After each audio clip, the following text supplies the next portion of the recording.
subject is the complete secret of effective parenting. Now, why is parenting a secret? After all, everybody gets married, everybody becomes a parent. So what is secret about it? In my opinion, parenting is the biggest secret of this creation. And there are two reasons why I say that parenting is a secret. The first reason is, the day a child is born, the same day a mother is born. The same day a father is born. This woman is not a mother before this child was born. And therefore, her age or his age as a parent is one day, on the first day of the child's birth. So they are as ignorant in the role of a parent as the child is. The second reason why I say parenting is a secret is because child is one of the few products in this creation which is delivered without an instruction manual. God does not send a how to use this child booklet along with the child. One fine morning the child is there, every day he'll throw up a new surprise, every day he'll give you a new challenge, and the poor parent doesn't know what to do with this bundle of joy. So therefore it's a secret. Now the two words in today's topic, effective parenting. Please understand, in the role of a parent, it's extremely important for us to know what are the right things to do. The second extremely important thing for us to know as a parent is what is the right way of doing those right things. These are the two qualities that we should know, we should have as a parent. As a parent, we should know what are the right things to do with our children. Second, we should know what is the right way of doing those right things. That is the first word, effectiveness.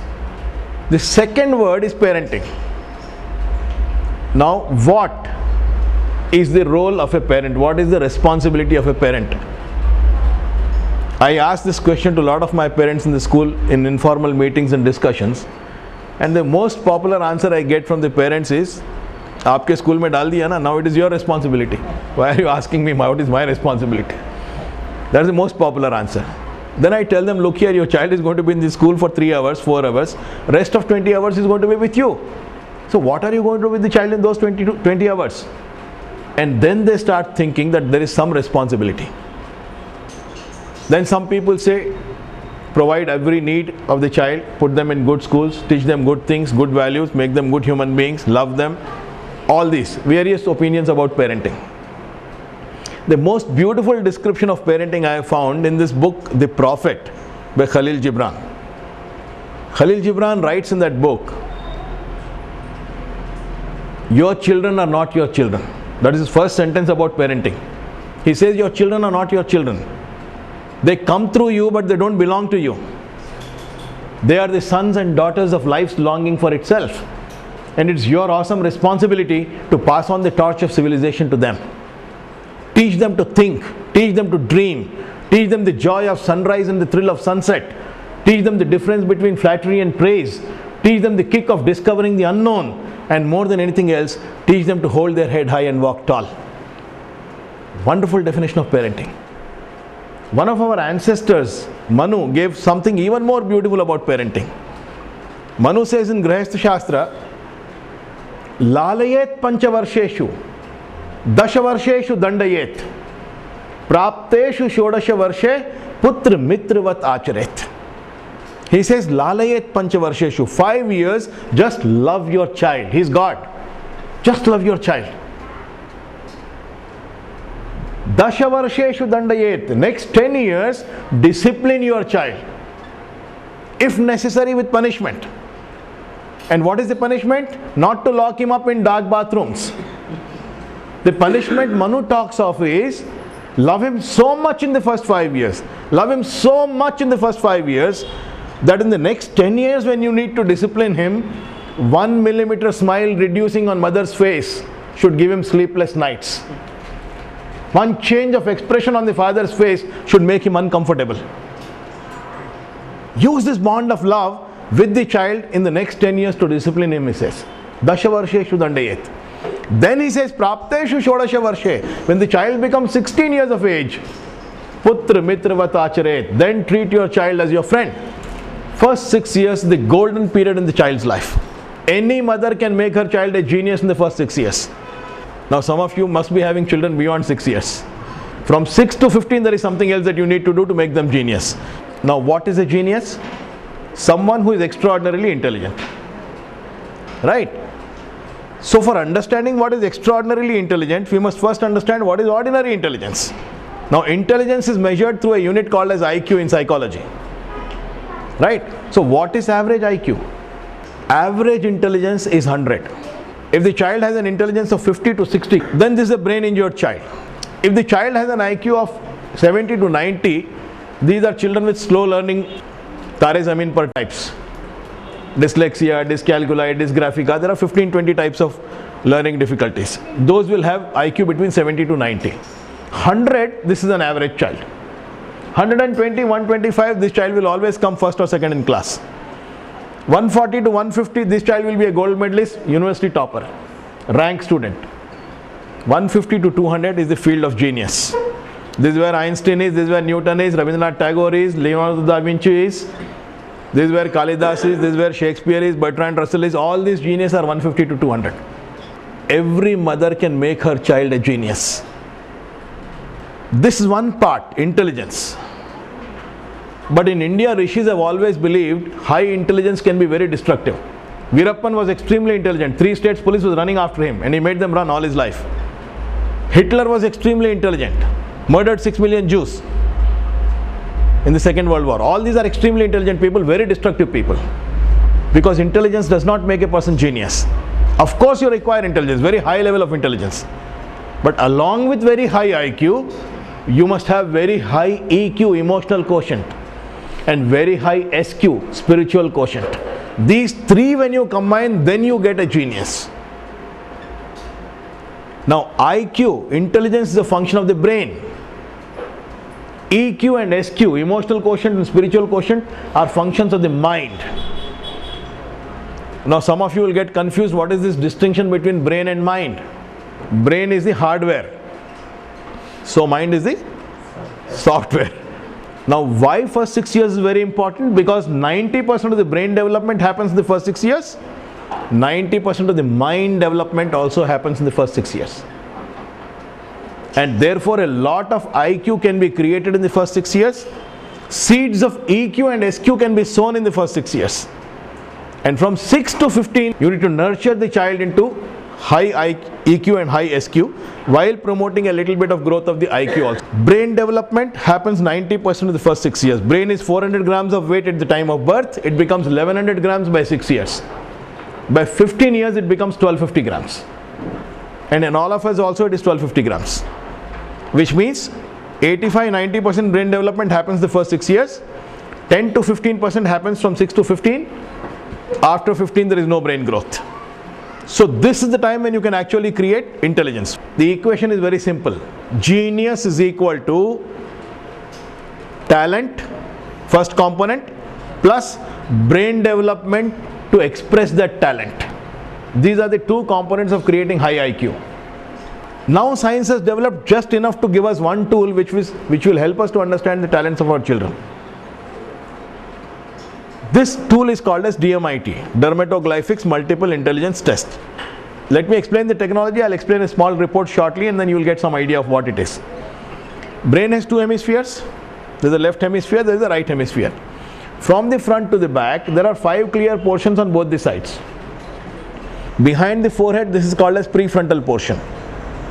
Behind this is postfrontal portions. Center of the head, these are called as parietal portions. In between the 2 ears, these are called as temporal portions. And behind the 2 eyes are occipital portions. These are medical names. So 5 portions on the left brain, 5 portions on the right brain. The 5 portions of the left brain are connected to 5 fingers of the right hand. The 5 portions of the right brain are connected to 5 fingers of the left hand. When God gives special talent to a child in any area, the portion of the brain which controls that talent internally becomes a little healthy. And the finger connected to that portion of the brain will show healthy fingerprints. If God keeps some talent less in a child, that portion of the brain which controls that talent remains a little weaker internally, and the finger connected to that portion will show weaker fingerprints. So we can scan the fingerprints of children, analyze this data in the software of the brain, and that report will tell you exactly what is the strength this child has got, what is the weakness this child has got, what is the right learning method using which you can develop the weakness or strengthen the strength, what is the rate at which all the 10 portions of the brain are going to grow. This is prefrontal portion, just behind the forehead. Left brain prefrontal, which is here, controls the talents of communication, management, planning and judgment. Right brain prefrontal is leadership, creativity, leadership, goal setting and visionary qualities. This is right brain prefrontal. Postfrontal left brain, this 10% of the brain controls the entire school and college academic education. The remaining 90% of the brain has nothing to do with school and college. Only this 10% controls school and college education, because that controls logical ability and language ability. Logical ability is maths and science. Language ability is Hindi, Marathi, English, Telugu, whatever you teach. So therefore now you understand why only 10% children in any school anywhere in the world are academically brilliant. Remaining 90% are average, weak or above average. Because when God distributes talents and there are 10 portions for Him to give the talent, only 10% will get talent here. Remaining 90% will get somewhere else. Only those 10% who are naturally blessed in this area, postfrontal left brain, they become academically brilliant. The remaining 90% will not become brilliant. If you look closely, there are three critical differences between brilliant children and average children as far as academics is concerned. First, brilliant children read better. Second, brilliant children do maths better. Third, brilliant children have more general knowledge. Your child can learn to read at 1 year age, 12 months age. Reading is as natural a function of the brain as speaking is. Who teaches the child to speak? Child is born, parents start speaking to him. His ears are almost deaf, they are not working. So he can't hear anything, he doesn't respond. Then the natural reaction of the parent is they'll start speaking loudly. Then his ears start developing.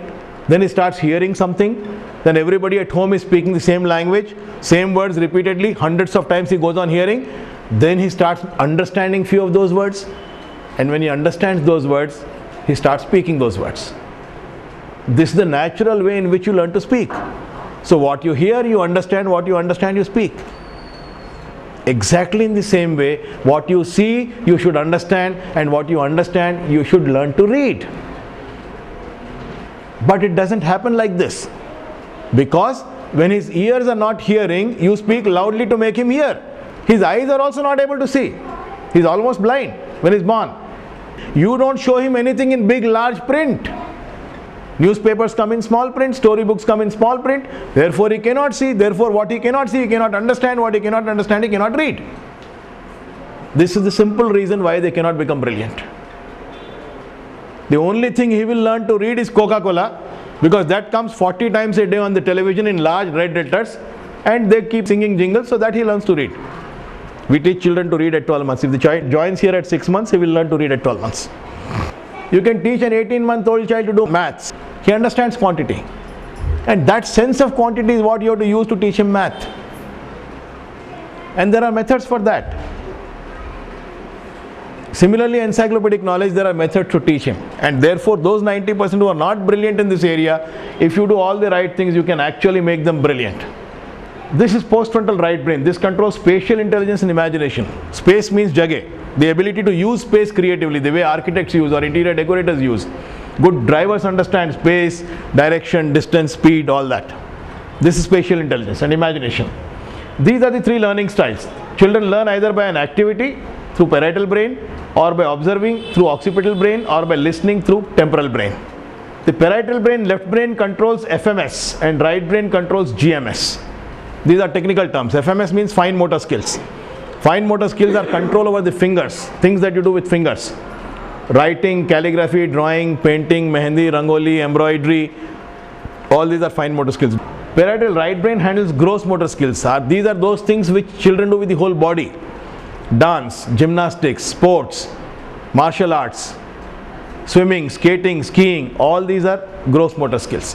Temporal left brain, this controls auditory identification. That means the ability to identify all frequencies of sound. We can hear frequencies from 20 cycles to 20 kilocycles per second. And children who are strong behind the left ear, the left temporal brain, they can understand saptaswaras.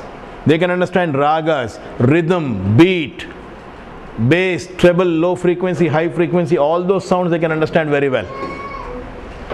Right brain temporal, which is behind the right ear, this controls the output of sound. Such children can control tonality, modulation, pace, pause, pitch, punctuation, the ability to impact audience using their voice dexterously. So this is that right brain temporal.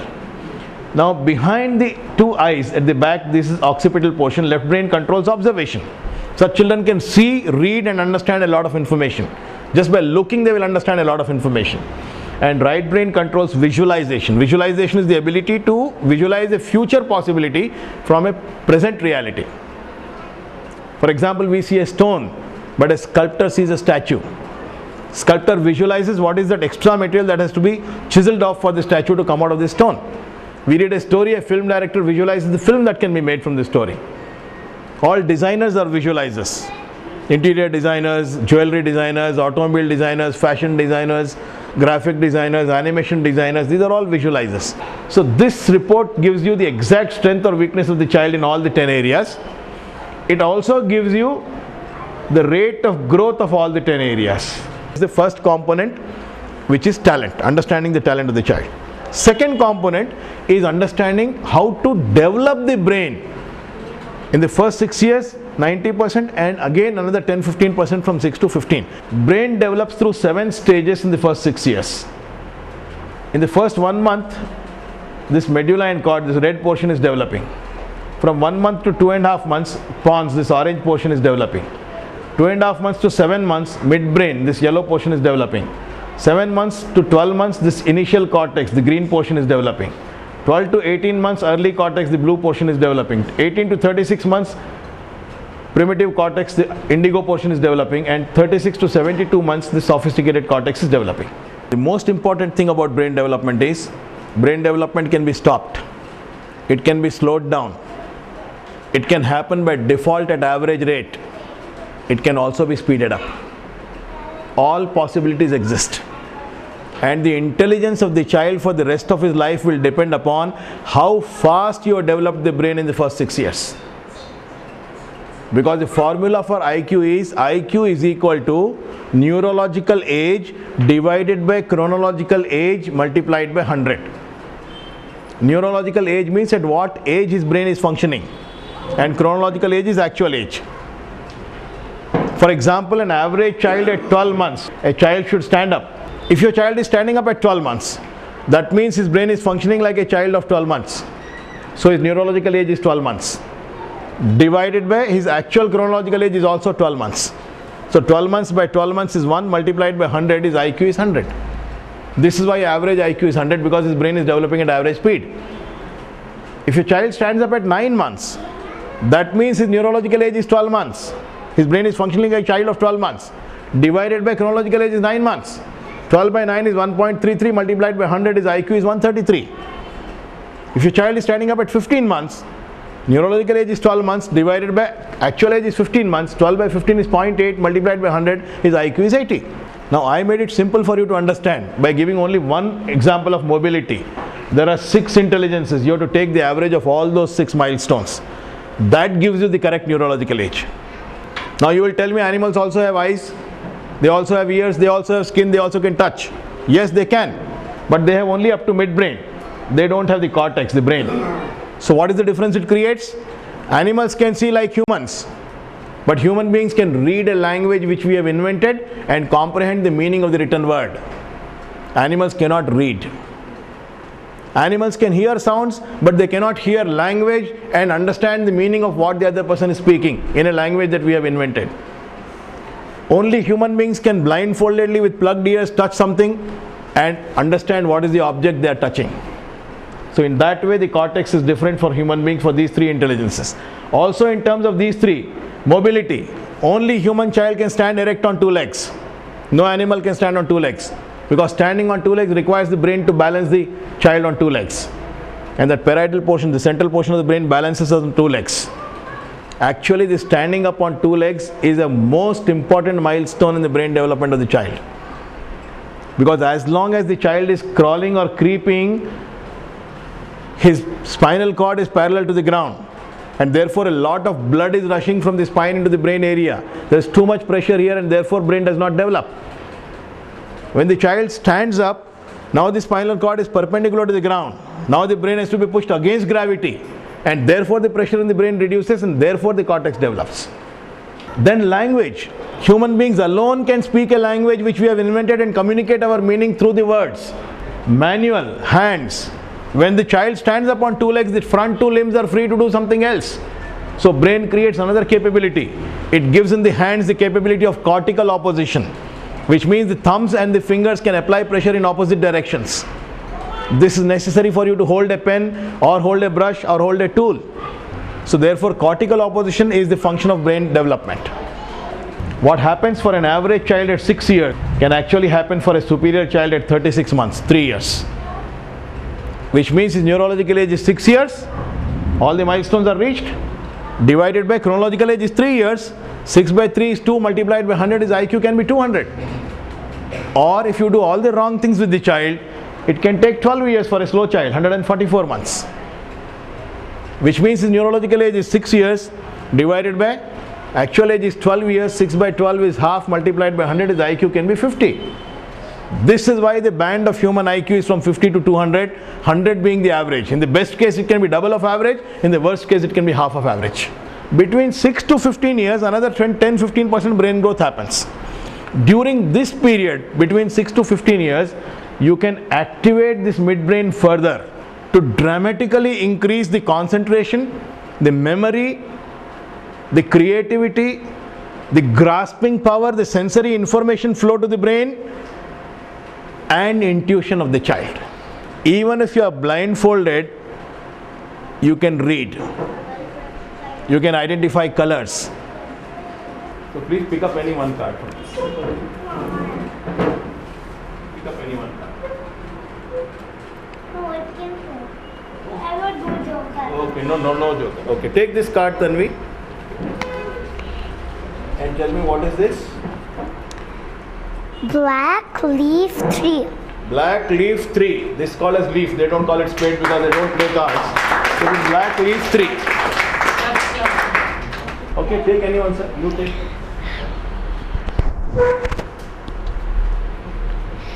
Let me tell about this card.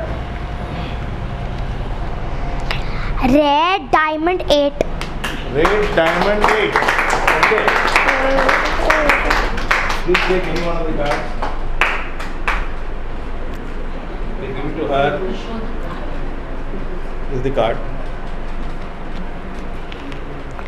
Black leaf 5. Black leaf 5. Not that leaf. Okay. Now you take any one of the cards.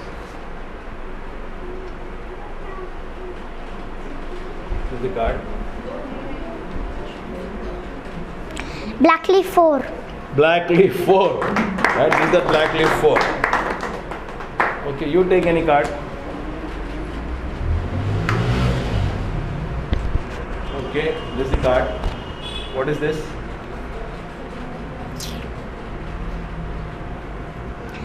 Black tree 9. This tree, black tree 9.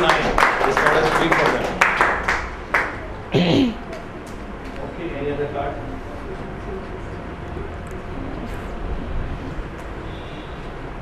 I don't know whether we taught this or not. Okay, just see this. The black joker. Black joker. Okay. Okay, currency note here. Now you take the note, tell the value and tell the code. Code of the currency note. What's the number? It's a 500 rupee note. 500 rupee note. And what is the number? 4EL 020 280. 4EL 020 280. You're ready to clap? You're ready to clap.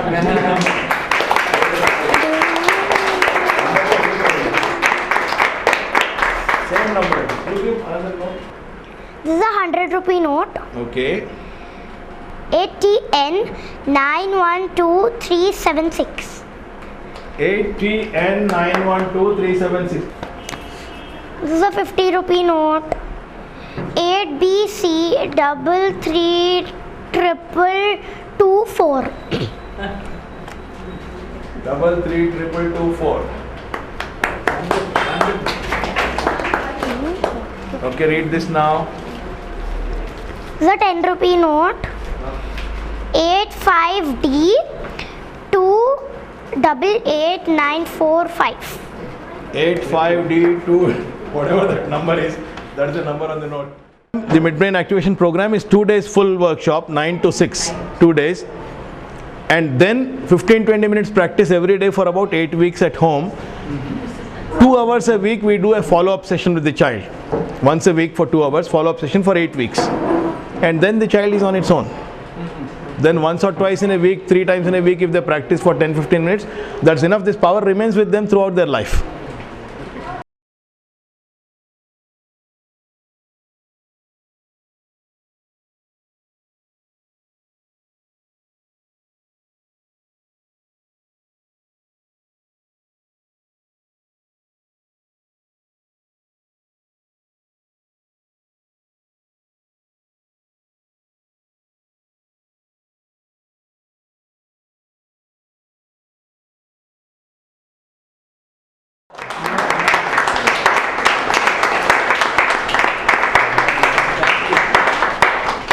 So therefore, friends, wonderful having you all here.